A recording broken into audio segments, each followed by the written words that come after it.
सवाल आप सभी लोगों का स्वागत है एस गुरु अकेडमी पर। ठीक है, कल चल रहा था आपका एक्सरसाइज 1.1, तो उसी के कुछ सवाल करवाते हैं जो रह गए थे। ठीक है, चलो कितना मैंने एक परेड वाला क्वेश्चन करा दिया था, क्वेश्चन 3। अब क्वेश्चन 4 करते हैं। तो क्या लिखा है तुम्हारा, यूक्लिड विभाजन द्वारा का प्रयोग करते हुए दर्शाइए धनात्मक पूर्णांक का वर्ग किसी पूर्णांक m के लिए 3m प्लस 1 का रूप होता है। तो क्या करेंगे, सबसे पहले हम इसे मानेंगे क्या, मान लेते हैं,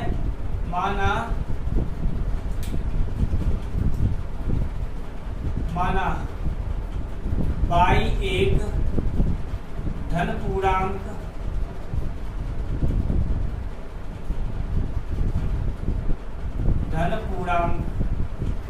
है।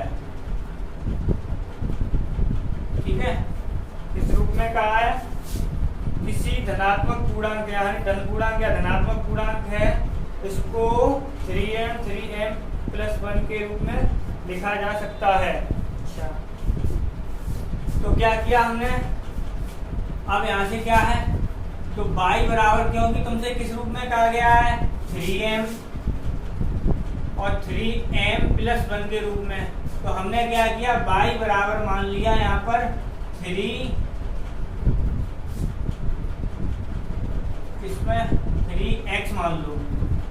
ठीक है, 3x मान के चलते हैं। अब क्या हुआ, हमने क्या किया, दोनों पक्षों का वर्ग किया। दोनों पक्षों का वर्ग करने पर, जब वर्ग करेंगे तो क्या हो जाएगा हमारा, दोनों पक्षों का वर्ग करने पर, तो वर्ग किया तो क्या हो जाएगा, वाई स्क्वायर बराबर हो जाएगा 3 का वर्ग 9, x का x स्क्वायर हो गया। ठीक है, ये हो गया।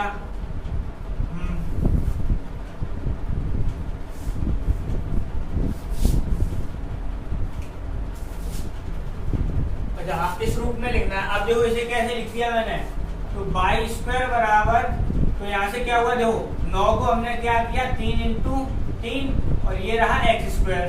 ठीक है, तो इसे कैसे कर दिया 3 और ये रहा 3x स्क्वायर। ठीक है, क्योंकि हमें इस रूप में बनाना था इसे, तो 3 आगे कर दिया, बाकी का बचा वो m में चला जाएगा।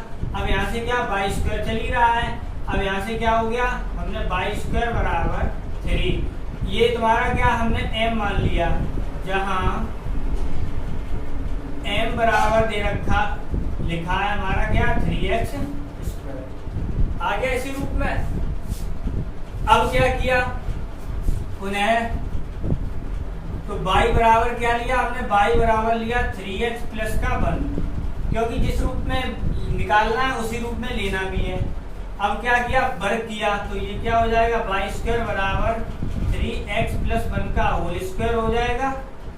ठीक, तो यहाँ से a प्लस b का होल स्क्वायर, तो a स्क्वायर यानी 3x स्क्वायर, 3 का वर्ग 9, x का x स्क्वायर प्लस 1 का स्क्वायर यानी 1 और प्लस 2ab, तो 3 दूनी 6 और ये आ गया हमारा x। ठीक है, अब क्या किया, देखो 1 पीछे है, हमें जिस रूप में लाना है उसे में चलना है, 1 को पीछे कर दो, 6 को आगे, तो 9x स्क्वायर प्लस का 6x प्लस का 1, ये रहा वाई स्क्वायर।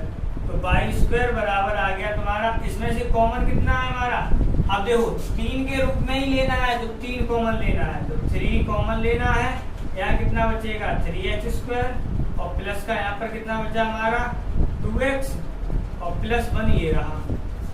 अब इसे फिर क्या किया हमने, तो वाई स्क्वायर बराबर, यहाँ से क्या हुआ हमारा 3 तो जैसे का वैसा, इसे लिख दिया m प्लस 1, और जहां m बराबर कितना आ गया हमारा, m बराबर ये 3x स्क्वायर प्लस का 2x। ठीक है, तो इसका मतलब क्या है, किसी भी धनात्मक यानी धन पूर्णांक या धनात्मक पूर्णांक का अगर हम वर्ग करते हैं तो हमें क्या 3m का रूप यहाँ मिल रहा है, फिर दोबारा किया 3m प्लस 1 ले 3x प्लस 1 लेंगे तो हमें 3m प्लस 1 का रूप मिला है। इसका मतलब क्या हुआ, तुम्हारा क्वेश्चन प्रूफ हो गया। क्या कहा था उन्होंने, 3m किसी पूर्णांक m के लिए 3m प्लस 1 का रूप होता है। तो यहाँ पर हो जाएगा कि हाँ ये होता है। किसी पूर्णांक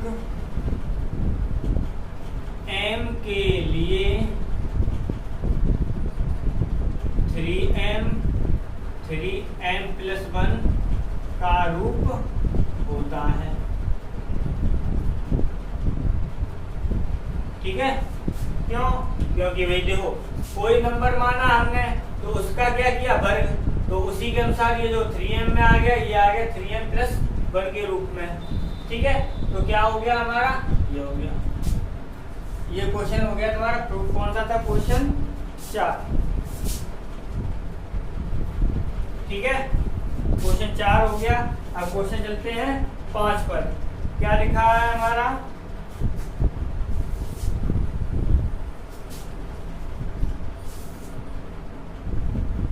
यूक्लिड 9a का घन।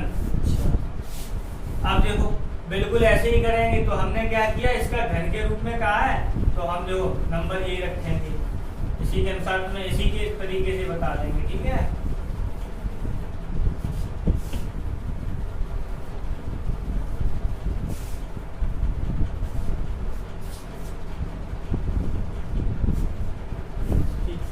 अब देखो बिल्कुल यही नंबर धन पूर्णांक का उन्होंने प्रयोग सिद्ध कीजिए, धन पूर्णांक का घन। अब देखो अब उन्होंने क्या कहा है, घन के रूप में कहा है, तो हमें क्या करना पड़ेगा, क्वेश्चन 5 बिल्कुल यही, हम चेंज भी नहीं कर रहे इसीलिए जो तुम समझ पाओ।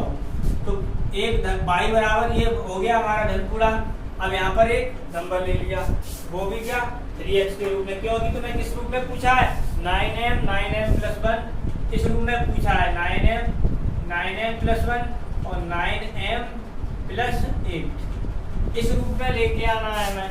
ठीक है, का रूप होता है। ठीक है, अब क्या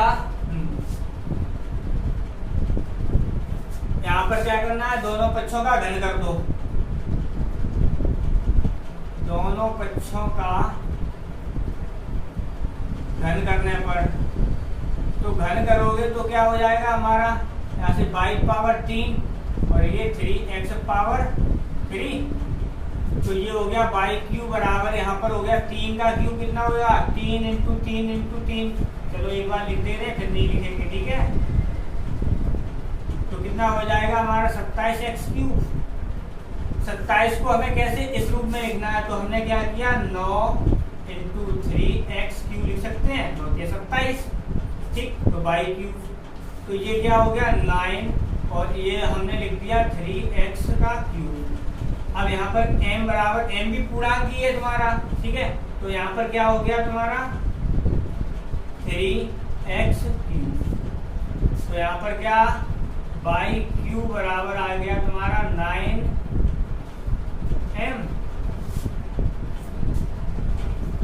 ठीक है, आ गया। देखो अब क्या किया, बिल्कुल वैसे ही जैसे लिया था, तो क्या y बराबर, अब हमने ले लिया 3x प्लस का 1। ठीक है, क्योंकि 1 के रूप में लाना है, तो क्या किया, घन किया, तो y क्यूब बराबर आ गया तुम्हारा 3x प्लस का 1 का होल क्यूब। तो a cube plus b cube, तो क्या होता है a क्यूब यानी 27x cube plus b cube यानी 1 का क्यूब प्लस का 3ab, तो 3ab 9x और a प्लस b यानी 3x प्लस का 1। 27x क्यूब प्लस का 1 अंदर गुणा कर दो, 27x स्क्वायर और प्लस 9x। देखो अब 1 हमारा पीछे है, तो 1 को पीछे पहुंचा दो, बाकी सब आगे कर दो। तो ये हो गया हमारा y क्यूब बराबर आ गया तुम्हारा 27x cube plus 27x square plus 9x और प्लस 1। ठीक है, तो यहाँ से क्या किया हमने, देखो 9 के रूप में लिखना है, तो 9 कॉमन ले लो इतने में से, तो 9 कॉमन लिया, तो क्या हो गया 9 के 27, 9 के 27, 9 एकन 9 प्लस 1। अब क्या है m बराबर यहाँ फिर मान लो 3x³ प्लस का 3x² प्लस का x, ठीक है। तो यहाँ से y³ बराबर कितना आ गया, मान रख दो 9m + 1 आ गया, देख लो, ठीक है। यानी नंबर उसी के अनुसार मान लो, ठीक है, जिस रूप में पूछा हो। अब यहाँ पर x का मान रियल में देखा जाए तो कितना होगा, 3 होगा, क्योंकि 9 का आ रहा है, इसलिए x का मान कितना होगा, 3 होगा, ठीक। अब ये हो गया। अब यहाँ से क्या करना है तुम्हें, y बराबर पुनः लेना है कितना, 3x प्लस का 2 का, ठीक है। अब जब घन करोगे फिर तो क्या हो जाएगा, y³ बराबर 3x प्लस 2 का क्यूब हो जाएगा। कर दो फिर a³ प्लस b³ से, तो डायरेक्ट करते हैं, देखो a³ यानी 27x³ प्लस b³ 8 का क्यूब, वो 2 का क्यूब 8 प्लस 3ab 6 दूनी 12 3 नहीं 3ab 3 का 9 दूनी 18 और a प्लस b, ठीक। तो ये हो गया 27x³ प्लस का 8 प्लस का 54x प्लस का 18, यहाँ पर x छूट गया, ये हो गया x² और ये हो गया 18 दूनी 36x, ठीक है। 8 को इधर इधर सबको कर लो, 27x³ प्लस का 54x² प्लस का 36x और प्लस का 8 ये रहा। इसमें से 9 कॉमन ले लो, 9 तिया 27, अब 9 छिंगे 54 और 9 चौक 36 और प्लस 8, ठीक है। तो फिर मान लो m बराबर कितना हो गया, 3x³ प्लस का 6x² प्लस का 4x। तो यहाँ से y³ बराबर कितना आ गया हमारा, 9m + 8 आ गया, इसकी जगह m रख दो, तो ये आ गया, ठीक है। तो क्या हो गया हमारा, इसका मतलब क्या है, कोई धनात्मक पूर्णांक का अगर हम घन करें तो किस रूप में होता है, वो हमारा इस रूप में होता है, इस रूप में होता है और इस रूप में होता है, ठीक है। तो इसका मतलब क्या हुआ हमारा,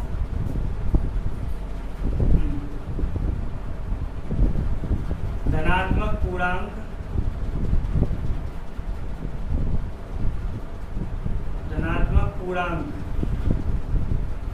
का घन 9m + 1 9m + 8 के रूप में होता है, ठीक है। तो ये हो गया तुम्हारा।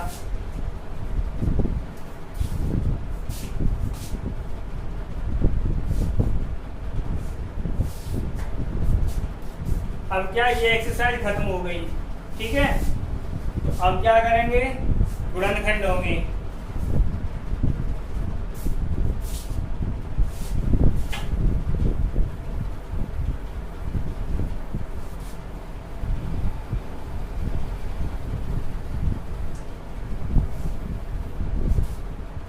अब देखो, जब किसी के गुणनखंड किए जाते हैं तो क्या होता है, सबसे पहले तो मैं क्या करना होगा, इकाई का अंक देखना होगा, ठीक है। तो अगर तुम्हारे इकाई के अंक में, यानी अगर इकाई का अंक 0 हो, 2 हो, 4 हो, 6 हो, 8 हो, तो तुम उसमें कितने से भाग करोगे, 2 से भाग करना है तुम्हें, ठीक है। और अगर किसी के पीछे 5 आ जाए तो तुम्हें कितने से भाग करना है, 5 से ही भाग करना है। और यदि किसी के पीछे 3, 7, 9, 11 ये है तुम्हारे, तो तुम क्या करोगे, 3 से, 7 से, 9 से, ठीक है, इनसे क्या करना, भाग करके जांच करोगे। पहले भाग करके जांच करोगे कि वो जांच करोगे कि वो उसमें उस नंबर से कट रहा है या नहीं कट रहा है, ठीक है। इसलिए ये तो निश्चित है, जिनके 0 ये होंगे तो वो 2 से कट जाएगा, यानी सम वाले कट जाएंगे। जिनके पीछे 5 होगा वो 5 से कट जाएगा।